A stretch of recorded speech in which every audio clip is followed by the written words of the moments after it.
नमस्कार दोस्तों, स्वागत है आपका अपने चैनल द्वाबे वाले छोरे पर। आज हम आपको लेकर चल रहे हैं फतेहपुर से मथुरा और वृंदावन के प्रसिद्ध मंदिरों के दर्शन के लिए। इस सफ़र में हम आपको दिखाएंगे श्री कृष्ण जन्मभूमि, निधि वन, बाके बिहारी मंदिर, राधा रमन मंदिर, इस्कॉन टेम्पल व प्रेम मंदिर।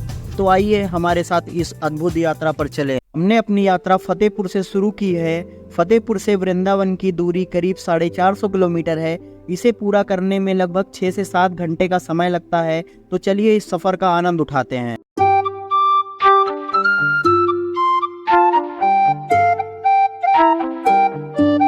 तो दोस्तों, अभी हम लोग पहुंच चुके हैं मथुरा जन्मभूमि पर। यहाँ पर हम भगवान श्री कृष्ण के दर्शन करेंगे। तो चलिए चलते हैं श्री कृष्ण के दर्शन के लिए। दोस्तों, 7 घंटे का लंबा सफ़र पूरा करके अब हम आ पहुंचे हैं मथुरा। मंदिर तो अभी बंद हो चुका है क्योंकि अभी रात हो चुकी है, इसलिए दोस्तों बाहर से ही प्रभु को शीश झुकाकर चलेंगे अब हम होटल की ओर। दोस्तों, जन्मभूमि निकास द्वार के बगल में ही श्री कृष्ण जन्मभूमि सेवा संस्थान में आप रुक सकते हैं। वहां पर आपको 500 रुपये में अच्छा एसी कमरा मिल जाएगा और बगल में ही संस्था का रसोई घर है। वहां से आप खाना इत्यादि खा सकते हैं। यहाँ का खाना भी बहुत स्वादिष्ट होता है। दोस्तों, सुबह हो चुकी है और अब हम चल रहे हैं मंदिर की ओर। सुबह के 7 बजे हुए हैं। 7 बजे यहाँ पर प्रभु श्री कृष्ण और राधा माता की आरती होती है, तो हम आरती में सम्मिलित होंगे। दोस्तों, यहाँ क्लॉक रूम है। आपको अपना बैग, इलेक्ट्रॉनिक गैजेट जैसे मोबाइल, घड़ी इत्यादि यहीं जमा करना पड़ेगा। छोटे सामान का 2 रुपये और बड़े बैग का 4 रुपये शुल्क लगता है। सामान इत्यादि जमा करने के पश्चात आप रसीद लेना ना भूलें। तो दोस्तों, अंदर मंदिर परिसर में कैमरा, मोबाइल इत्यादि नहीं ले जा सकते हैं, इसलिए हम आपको मंदिर के अंदर का दृश्य नहीं दिखा पाएंगे, किंतु मैं दर्शन से वापस आने के बाद आपको अपना अनुभव ज़रूर बताऊंगा। तो दोस्तों, मिलते हैं प्रभु के दर्शन के बाद। जय श्री कृष्ण।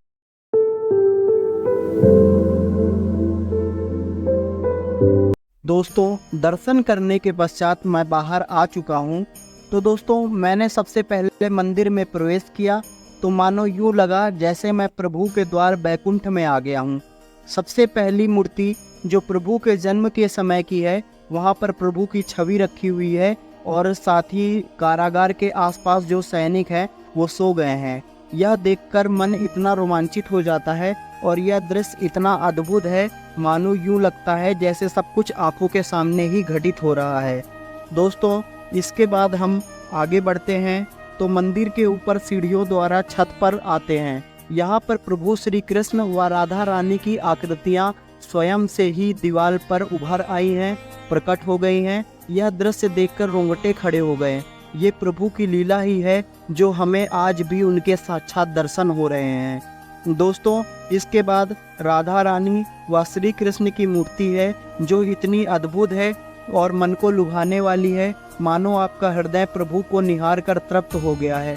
नाहक ही भगवान से मिलन के बाद प्रेम के आंसू चक्षुओं से बहने लगते हैं। ऐसा लगता है हम धन्य हो गए हैं जो प्रभु ने हमें अपने दर्शन के लिए बुलाया। तो यहाँ पे हमें भगवान श्री कृष्ण के दर्शन हो चुके हैं। अब हम यहाँ से चलेंगे वृंदावन की ओर। तो चलिए चलते हैं वृंदावन में राधा रानी के दर्शन के लिए। दोस्तों, यह स्थान जहाँ पर हम खड़े हैं इसे पोतरा कुंड के नाम से जाना जाता है। जब प्रभु श्री कृष्ण का जन्म हुआ था तो उनका वस्त्र इसी कुंड में धुला गया था। यह स्थान जो आप देख रहे हैं पोतरा कुंड है। पाइपलाइन की मदद से यह कुंड यमुना जी से जुड़ा हुआ है, जिससे इसमें जल आता है। दोस्तों, मथुरा की कचौड़ी और जलेबियों का तो स्वाद ही अलग है। हमने यहाँ पर जलेबी और कचौड़ी को खाया जो बहुत ही स्वादिष्ट है। दोस्तों, अगर आप मथुरा आते हैं तो यहाँ की कचौड़ियों और जलेबियों का स्वाद लेना ना भूलें। तो दोस्तों, हम चल दिए हैं वृंदावन की ओर। मथुरा से वृंदावन की दूरी लगभग 20 किलोमीटर की है। यह सड़क मार्ग से अच्छी तरह से जुड़ा हुआ है। आप मथुरा से वृंदावन बस व टैक्सी से आसानी से पहुंच सकते हैं। हम पहुंच चुके हैं वृंदावन, जहां भगवान श्री कृष्ण ने अपने बचपन में अद्भुत लीलाएं की थी। वृंदावन अपने मंदिरों, घाटों और रासलीलाओं के लिए प्रसिद्ध है। यहाँ से चलेंगे यहाँ के प्रसिद्ध मंदिरों के दर्शन के लिए।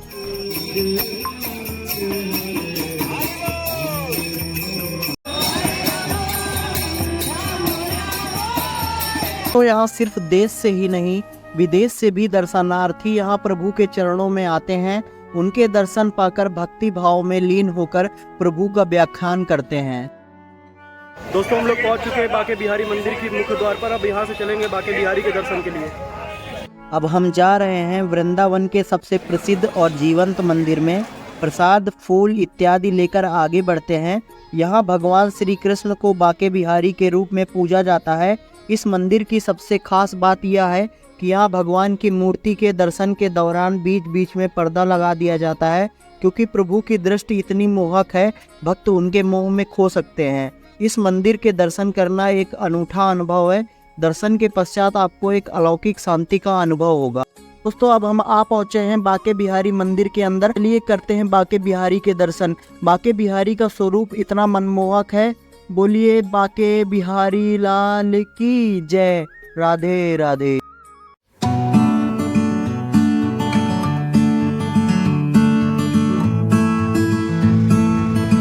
नमस्कार दोस्तों, आपका बहुत बहुत स्वागत है हमारे YouTube चैनल द्वाबे वाले छोरे में।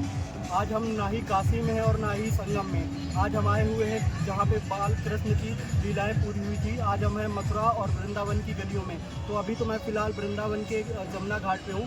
जो देख रहे हैं पीछे ये जमुना जी जो है, यहाँ पर हम आज आए हुए हैं। ऐसा महत्वपूर्ण स्थान है जहाँ पर श्री कृष्ण ने अपनी बाल लीलाएँ की थी। अपनी लीलाओं से चारों तरफ भक्ति का माहौल उत्पन्न किया था, जिससे कि आज हम सब श्रद्धालु उनकी भक्ति को यहाँ पर देखने और निहारने आते हैं, ताकि हमें फिर से कृष्ण भगवान का वो प्रेम, वो शांति और वो भक्ति हम महसूस कर सकें। वृंदावन में यमुना घाट के किनारे कभी भी आएँ तो नौका विहार जरूर करें। यहाँ हर मौसम में नौका विहार करना बहुत ही अच्छा माना जाता है। बहुत खास करके जब बारिश के बाद का मौसम होता है। हम यहाँ पर इस समय पे अक्टूबर के महीने पे हैं। अगर आप अक्टूबर के महीने पे आते हैं, यहाँ पर नौका विहार करते हैं, तो आपको बहुत ही आनंद का अनुभव होगा। तो यहाँ पर कभी भी आएँ घाट पे तो आप नौका विहार जरूर करें। भैया हैं जो यहाँ पे नाव वगैरह चलाते हैं, तो आइए जानते हैं इनसे कि यहाँ पे किस मौसम में नौका विहार करना अच्छा होता है और यहाँ पर किराया कितना लगता है। तो भैया यहाँ पे कौन से मौसम में नौका विहार करना अच्छा होता है? जैसे 12 महीने होता है यहाँ नौका विहार में। सावन 12 महीने कम होता है, जनवरी छिड़ जाती है।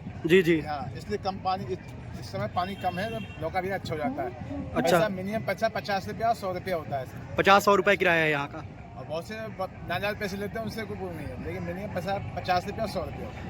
बहुत बहुत भैया धन्यवाद आपका हमारे दोस्तों को सही रेट बताने के लिए।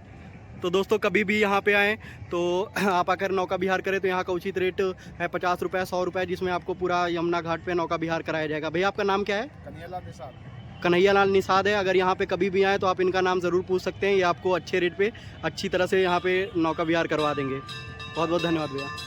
भैया के दर्शन कर लिए हैं। इसके बाद अब हम चलेंगे सीधा यहाँ राधा वल्लभ मंदिर में दर्शन के लिए चलेंगे। इसके बाद फिर हम आपको दर्शन करवाएंगे निधिवन के, और प्रेम मंदिर के बाद इस्कॉन टेम्पल का दर्शन करवाएंगे।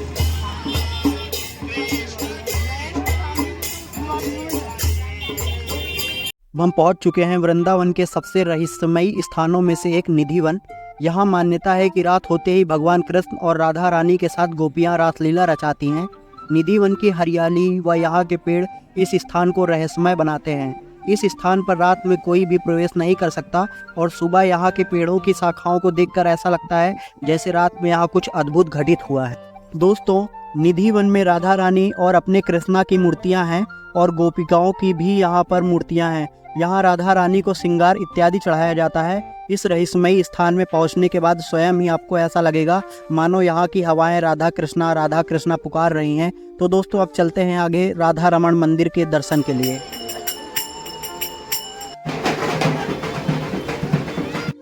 अब हम राधा रमण मंदिर में हैं। यह मंदिर भगवान राधा रमण जी का है, जो भगवान विष्णु का ही अवतार माने जाते हैं।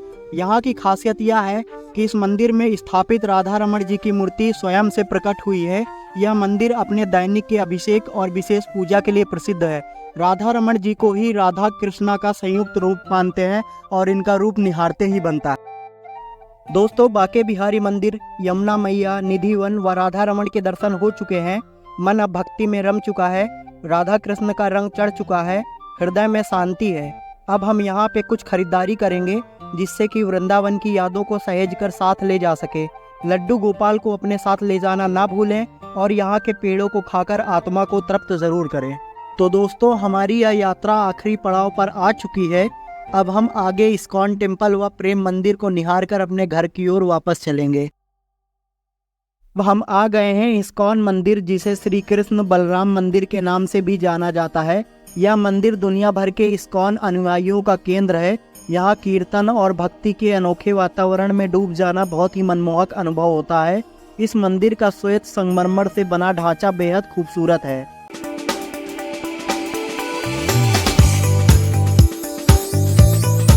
और अब हम पहुंच चुके हैं वृंदावन के सबसे सुंदर और विशाल मंदिर में, जिसे प्रेम मंदिर के नाम से जाना जाता है।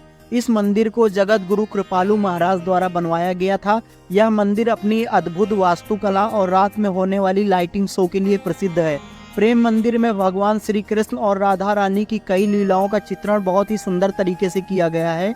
अगर आप वृंदावन आते हैं तो प्रेम मंदिर की यात्रा करना बिल्कुल ना भूलें। साथ ही हमारी मथुरा और वृंदावन की पावन यात्रा हमने आज आपको दिखाया भगवान श्री कृष्ण और उनकी जन्मभूमि को, वृंदावन के प्रमुख मंदिर और घाटों को। अगर आपको यह वीडियो पसंद आया हो तो लाइक करें, शेयर करें और चैनल को सब्सक्राइब करना बिल्कुल ना भूलें।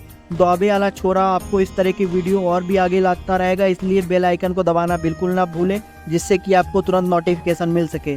मिलते हैं अगले वीडियो में, तब तक के लिए जय श्री कृष्णा, राधे राधे।